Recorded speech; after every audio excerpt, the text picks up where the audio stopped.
दोस्तों आप पूछेंगे भोलेनाथ की शिवलिंग पर ही उपाय कर सकते हैं क्या? हम पूजा घर में यह उपाय कर सकते हैं क्या? इसका उत्तर होता है नहीं। आपको यह उपाय मंदिर में जाकर ही करना पड़ेगा। क्योंकि मंदिर का जो शिवलिंग होता है ना, जो घर का शिवलिंग होता है, उन दोनों में बहुत ही ज़्यादा फ़र्क होता है। जो मंदिर का शिवलिंग होता है दोस्तों, इसकी जो एनर्जी है वह आपके घर के शिवलिंग से करोड़ों गुना ज़्यादा होती है।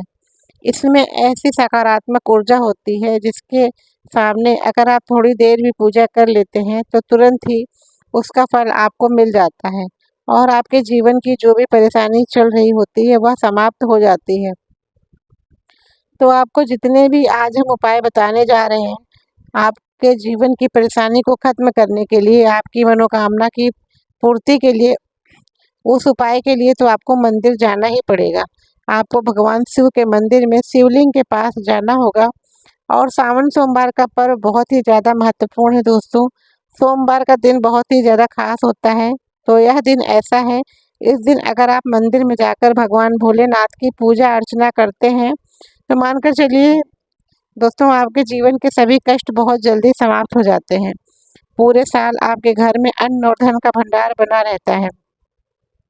तो आपको क्या-क्या ले जाना है वह कहीं पर लिख लीजिए, क्योंकि आपकी पूजा संपन्न नहीं मानी जाएगी।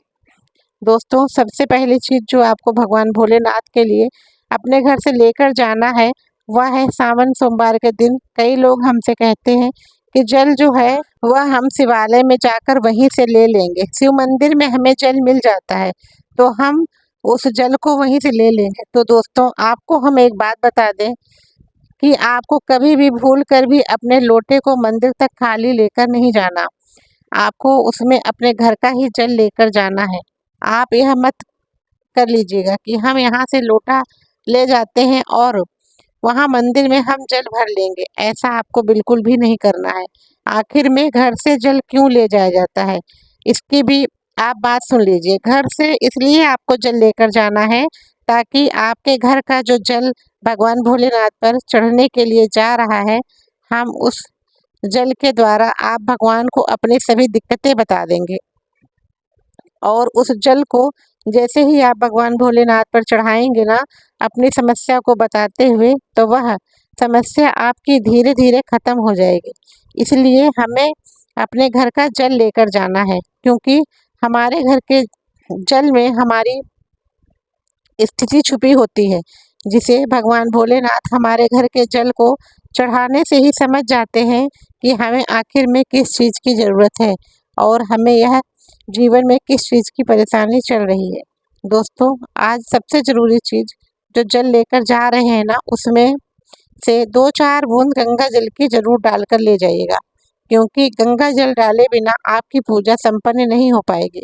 दोस्तों महाशिवरात्रि के दिन जो आपको जल ले जाना है, उसमें गंगा जल डालकर के तो इससे आपको आपकी पूजा का फल अवश्य मिल जाएगा। दोस्तों अब बात करते हैं दूसरी चीज़ की। आपको शिवलिंग के पास की यानी कि भगवान भोलेनाथ के मंदिर में क्या लेकर जाना है? तो दोस्तों आपको लेकर जाना है 3 पत्ती वाली बेलपत्र। दोस्तों बेलपत्र बहुत ही ज़्यादा शुभ होता है। बेलपत्र के बिना तो भगवान भोलेनाथ की पूजा ही संपूर्ण नहीं मानी जाती है। इसलिए आपको भगवान भोलेनाथ की पूजा के लिए एक बेलपत्र तो ज़रूर ही लेकर जाना चाहिए। आपने अगर मान लीजिए एक तरफ 1000 कन्याओं को खाना खिलाया, दूसरी तरफ आपने भोलेनाथ को बेलपत्र चढ़ाया, यह दोनों बराबर माने जाएंगे। इसलिए आपको भगवान भोलेनाथ की पूजा में बेलपत्र ज़रूर लेकर जाना है। अब दोस्तों बहुत सारे लोगों के मन में यह भी सवाल आ रहा होगा कि हमें तो बेलपत्र मिलती ही नहीं है, हमारे पास तो बेलपत्र है ही नहीं है, तो हम भगवान भोलेनाथ की पूजा के लिए बेलपत्र कैसे लेकर जाएं? तो दोस्तों अब आप इसका जवाब सुन लीजिए। अगर आपके पास बेलपत्र नहीं है और आप भगवान भोलेनाथ की पूजा करने जा रहे हैं, तो आपको क्या करना है? आपको भगवान भोलेनाथ के मंदिर में चले जाना है। वहाँ जाने के बाद अगर कोई भगवान शिव जी के ऊपर बेलपत्र चढ़ी हुई होगी, तो उस बेलपत्र को आप भगवान भोलेनाथ से प्रार्थना कर उठा लीजिए और उस बेलपत्र को धोकर दोबारा आप अपनी पूजा उससे कर लीजिए और भगवान भोलेनाथ को चढ़ा दीजिए। तो इससे आपकी पूजा का आपको संपूर्ण फल मिलेगा और भगवान भोलेनाथ आपसे प्रसन्न भी होंगे। लेकिन दोस्तों, आप एक बात का विशेष ध्यान रखना, जब आप अपने घर से बेलपत्र या भगवान भोलेनाथ से बेलपत्र को लें तो यह ज़रूर देख लेना कि वह बेलपत्र कहीं से कटी-फटी ना हो और वह बेलपत्र 3 पत्ते वाली ही हो। ऐसा ना हो कि आप 1 पत्ता या फिर 2 पत्ते वाली बेलपत्र चढ़ा दो। आपको 3 पत्ते वाली ही बेलपत्र लेनी होगी। चलिए दोस्तों, अब बात करते हैं कि ऐसी कौन-सी तीसरी चीज़ है जो आपको भगवान भोलेनाथ के मंदिर में ज़रूर ले जानी चाहिए। वह है सफ़ेद पुष्प। आपको भगवान भोलेनाथ की पूजा में सफ़ेद पुष्प तो ज़रूर चढ़ाने चाहिए। इससे भगवान भोलेनाथ आपसे बहुत ज़्यादा प्रसन्न होते हैं। इसलिए सफ़ेद पुष्पों पर भगवान भोलेनाथ के लिए अगर आप साथ ले जाएंगे तो भगवान भोलेनाथ का आपको बहुत जल्दी आशीर्वाद मिल जाएगा। इसके बाद आपके जीवन की सारी परेशानियां खत्म हो जाएंगी। अब दोस्तों, आगे बात करते हैं कि आपको भोलेनाथ की पूजा के लिए सफ़ेद चंदन ज़रूर लेकर जाना चाहिए। अगर आपको सफ़ेद चंदन ना मिले तो आप पीला चंदन भी ले सकते हैं। सावन सोमवार के दिन यह ध्यान रखना दोस्तों कि भगवान भोलेनाथ को अगर आप दूध अर्पित करने जा रहे हैं तो आपको एकदम कच्चा दूध लेना है। ऐसा न हो कि आप पका हुआ दूध भगवान भोलेनाथ के लिए ले जाएं। ऐसा करने से हमें पाप लगता है।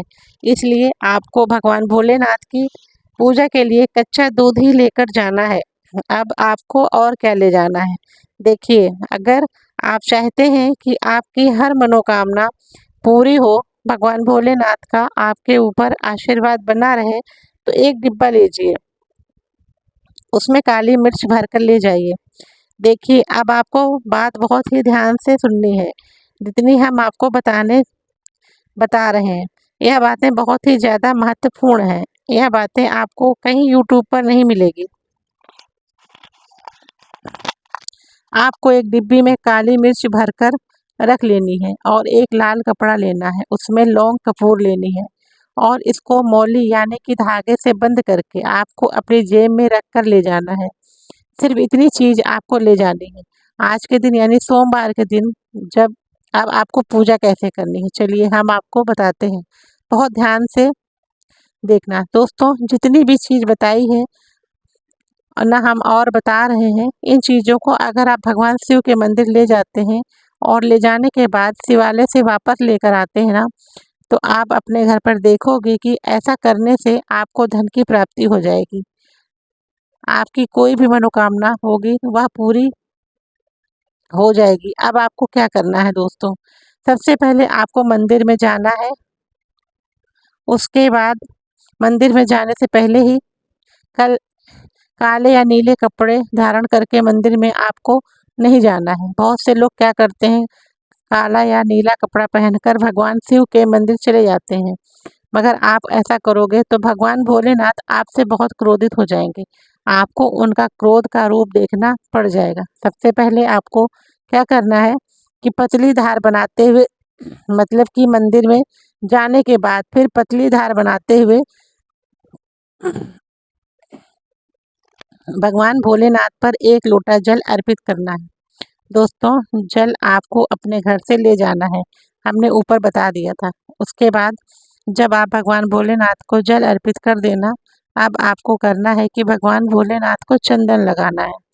चंदन लगाने के बाद आपको भगवान भोलेनाथ को 3 पत्ती वाला बेलपत्र अर्पित कर देना है। आपके बेलपत्र पर थोड़ा-सा चंदन या भस्म कुछ भी लगाना है या चावल रख लेना है, लेकिन आपको बेलपत्र पर कुछ रखकर अर्पित करना है। आपको 3 पत्ती वाला बेलपत्र लेना है। अब बेलपत्र अर्पित करने के बाद फिर भगवान भोलेनाथ पर सफ़ेद पुष्प अर्पित करना है। उसके बाद आपको आप दूध भगवान भोलेनाथ पर चढ़ाने के लिए लाए हैं, तो आपको उन पर दूध को भी चढ़ा देना है। इसके बाद इतना आपको करना है। इतना करने के बाद आपको वहाँ खड़े होकर 108 बार ओम नमः शिवाय या फिर श्री शिवाय नमस्तुभ्यम मंत्र का जाप कर लेना है।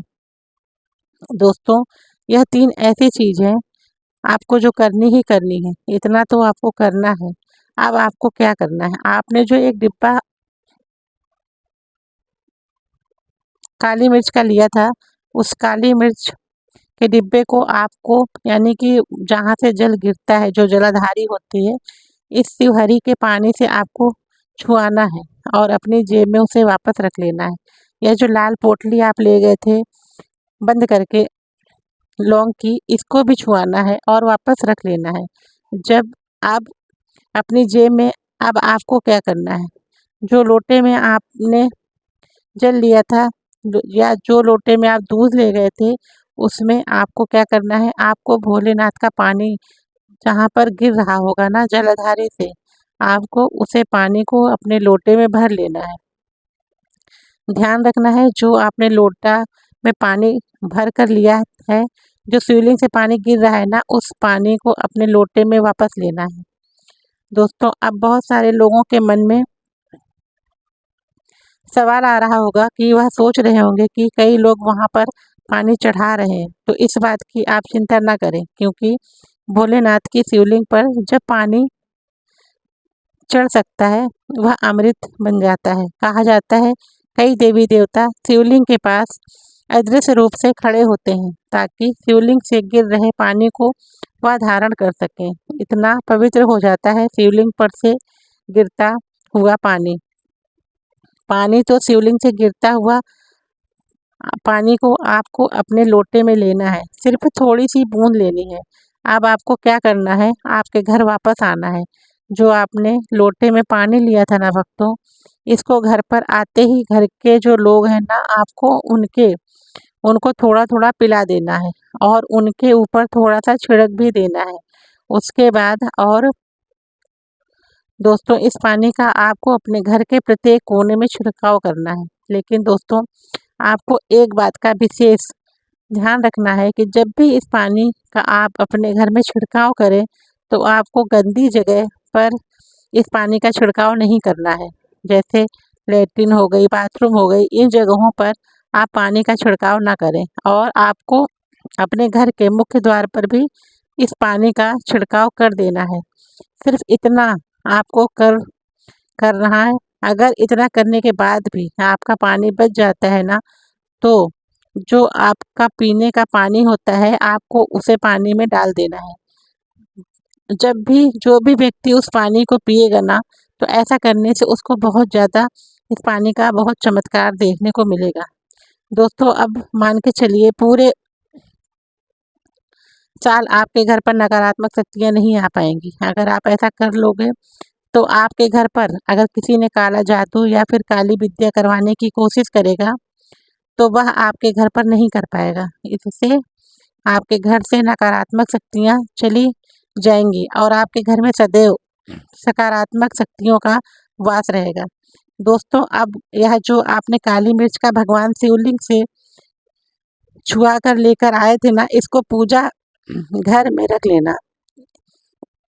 यह जो काली मिर्च का डिब्बा है ना, आपके पास इसे कभी भी आप किसी भी शुभ कार्य के लिए निकलें, जैसे कि आप किसी इंटरव्यू के लिए जा रहे हैं, आप किसी बिजनेस मीटिंग के लिए जा रहे हैं, नौकरी की प्राप्ति के लिए जा रहे हैं, तो आपको काली मिर्च अपने घर के मुख्य द्वार से पहले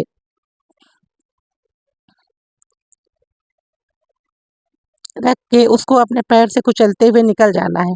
मान के चलिए आपके काम में जो भी बाधा आने वाली होगी ना, वह बाधा भगवान भोलेनाथ जी आपका आशीर्वाद से हट जाएगी और आप जिस कार्य को करने जाएंगे उस कार्य में आपको सफलता मिलेगी।